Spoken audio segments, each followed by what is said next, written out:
Written contracts is one of the very thorny issues in this whole process. What does the new legislation say about those contracts? Well, this is one of the things about the milk market that just staggers me as a former lawyer myself. If you don't have a written contract, then how can you have clarity going forward about how to run your business? We wonder why it's not working.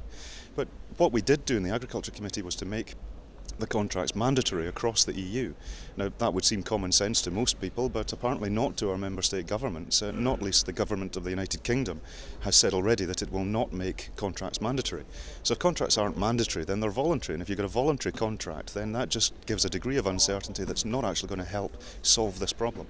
So we could have done much better than we've done today. I don't think it's the worst piece of legislation we've ever passed, but it's not going to solve the problem, and I think that's a great missed opportunity.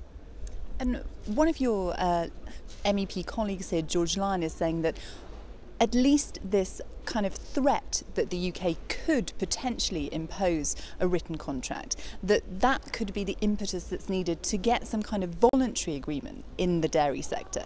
Is there the scope for that at least? There is, and maybe, but I don't think we can wait 2 years to see if that's right or not. I think there is a pressing need for an obligation to have written contracts. We've seen NFU Scotland has come up with a number of very workable proposals, but you need legal certainty about how much money you're going to be able to charge per litre of milk. Now, presently, many of our producers simply don't have that. We see a massive imbalance in the market, and this piece of legislation won't actually solve the problem. So I think we'll be back here in a year's time wondering why we've not made much progress.